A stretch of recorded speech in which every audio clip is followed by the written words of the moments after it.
e vendosa këtë se më ka bërë shumë përshtypje. Këto janë gjithë ato kodet, ë? Po.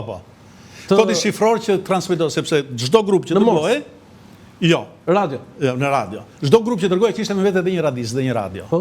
Dhe radisti njifte kodin shifror.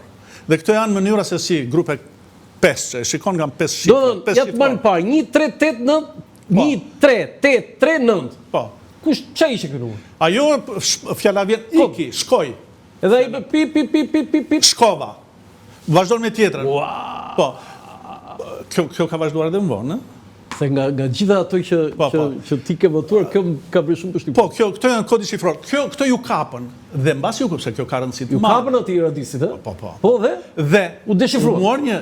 U muar një radisti joni, po, i cili nga sa të lexoj nga dokumentacioni, po data që e ka njohur fizikisht, a që një oficer ish partizan që ishte marrë me radio gjatë luftës dhe që njifte këto kodet shifror, që i qëndronte afër për të e transmeton, sepse e bën shkrimin, informacionin dhe pastaj informacionin, për shembull, nesër do të shkojmë në filan bazë sekrete dhe do të takojmë filanin. Dhe ai e bënte me numra. Dhe bëni të dy me numra. Dhe oficeri i qëndronte mbi kokë radistit, se njihnin mënyrën e transmetimit ata të dorës. Do të një radist e njeh dorën e radistit. Dhe nëse futej një oficer për ta bërë këtë, s'është radisti. S'është ai, ë? Po patjetër. Do të dallonin, ë? Po patjetër. Refiku ka thyer dorën. Po gjithatë janë studiuar atëherë. Punon me dorën e majt. Bile, domethënë, kjo ishte çelësi që u bë ajo që quhej radioloja. Radioloja, madh. Po. Këto janë të tejkaluara. Do të them një gjë interesante të vogël për këtë, për kuriozitet. Gjatë kohës që qëndronte oficerët tanë, sepse ata shpesh kishin orë caktuar kur ndërlidheshin me radio. Dhe në orën e caktuar futeshin në valë dhe fillon porinin sepse mund të kishin edhe takime jashtë radhe. Sepse grupe që ndiqeshin vazhdimisht. Dhe një moment duke kontrolluar me këtë ma kanë thënë është e pasqyruar dhe në dokumenta, kapën një transmetim, transmetoi po jo për ta, për dikë tjetër, dhe thanë mos është në një grup tjetër në Shqipëri që nëse dim, në fakt, që ishte? Baza e tyre, e britanikëve transmetonte për një grup që ishte në teritorit bulgare. Këta i deshifruan të gjithë, dhe thrasin ata të ambasadës bulgare. Ja thonë? Po, i thotë urdhërën, e thotë se keni një grup në filan vend, në filan orë, kështë nodur këtu, dhe nesër takimi do t'jetë, dhe gjithë dhe kapën ata. Në kim filmi për Bulgarin? Po. Në shqiptari ishte kim filmi për... Po, ne nuk na kanë dhënë asnjë gjë. Të them dhe një gjë të thjeshtë fare, sepse ka shumë argumente që s'është kim filmi. Më lejo dhe një gjë të thjeshtë fare.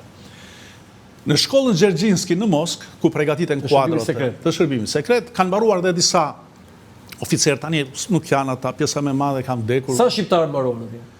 Po, nuk e them do të me... Po, relativisht i madh numri? Jo i madh, jo. Do të kenë qenë fjala vjen, themun 20-30, jo më shumë. Kaq. Kaq, ë? Kaq. Po?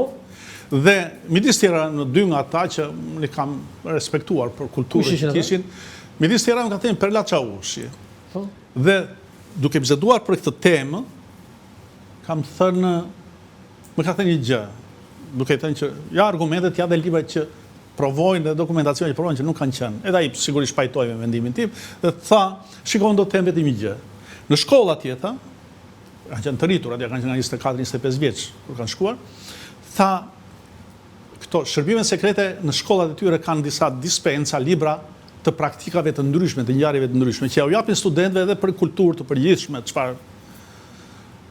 çfarë ka ndodhur dhe si kanë marrë zgjidhje çështje delikate. Dhe thot midis të tjerave, po, aty na thonë që kur bënim një nga temat e këtyre, si mund të futen në kurthe grupe klandestine që futen në territor. Diversant. Po. I thot, shiko, keni 2 libra që përshkruajnë 2 operacione të mahnitshme, po. Dispensa, tamam, se s'po e gjeja fjalën. Që përshkruajnë saktësisht 2 operacione të shkëlqyera, të organizuara nga një shërbim i vogël, ndaj 2 shërbimeve shumë të mëdha. Çka tregon që kur një shërbim i vogël është i vendosur të ndrojë sovranitetin e vendit të tij dhe brenda shpirtit të tij ka një patriotizëm të palkundur, mund ta bëjë edhe mrekullira si këto. Merrini të 2 dispensa, kur i marrin ato ishin operacionet që kanë kryer. Këto i ka bërë shërbimi sekret shqiptar të shkruara këto. Domethënë janë ajo valuable kjo? Të dyja, valuable edhe fjen djalli. Valuable dhe fjen djalli. Po këtu flitet për operacione që kishin... Jeni duke thënë që një nga shkollat më të famshme në botë të shërbimit sekret, Gjergjinski, në Moskë, ka 2 po themi leksionet veçanta, 2 libra të veçantë për studentët, për operacionet e sigurimit shtetit. Po, më falë të them, po shiko, të më ndjesh me... Janë takuar, ose janë takuar dhe ish kolegët e mi, me shumë njerëz të shërbimeve sekrete perëndimore, por dhe lindore. Po të më falësh të them, po sigurisht nuk e shikoj që nga artikulimi dhe nga mënyra se si dhe çfarë dhe nga kultura e përgjithshme kush janë ata dhe kush jemi ne. Shikoj, jam në një moshë që boll modestinë, po jo, do të them edhe disa gjëra në shumë gjëra, unë e shikoj se kulturë të përgjithshme kanë të tjerë, nuk i nënvlerësoj kurrë, sepse edhe këtu ka nivele të ulta, po shikoj edhe ato që i konsiderojmë si truri i inteligjencës e këto. Jo, janë njerëz Kadria Zbiu e mbaroi këtë shkollë, Gjergjinski? Kadria Zbiu? Mbaroi, ka bërë Gjergjinski. Një vit ka bërë. Një vit, jo. Foto tjetër. Po të shpejta. Foto tjetër. Tani, 2 instruktorë shqiptarë që ndihmuan përgatitjen e agjentëve britanikë. Ihsan Toptani janë Diloj. Ihsan Toptani ishte gazetar i BBC-s, Po. Dhe ata e kanë përdorur për nevojat që kishin shërbimin sekret britanik, jo diversant. Po, e kanë përdorur si për lëndë të veçanta dhe si përkthyes. Tani kush është Ihsan Toptani këtu? I kam unë aty këta dy, ky këtu është britanik, ky këtu në qendër. Ky duhet të jetë. Ky këtu dhe ky, këta dy të anës janë britanik. Jo, edhe ai brava duhet të jetë britanik. Po, mundet. Po, ky duhet të jetë Ihsan Toptani? Ai duhet. Ai me pamja, ashtu. Okej, dhe janë i Dilo. Foto tjetër? Edhe grup diversantës. Ku janë? Ta janë në territori, kanë zbritur në territorin shqiptar dhe kanë bërë foto, si që shikon. Si mund të bëjnë foto në Po kishin me vete ata. Kur kishin radio, e ditë që ishte radio e apo jo? Sa ishte radio e në të? Sa peshonte? 9 kile. Po ishte radio e madhe. Bile, e ti si prodhoj energjia, se më pasu fut bateria. Po njerëzit duhet i dinë këto, se shpesh thonë me një fjallë me radio. Me një radio e i bënde kështu.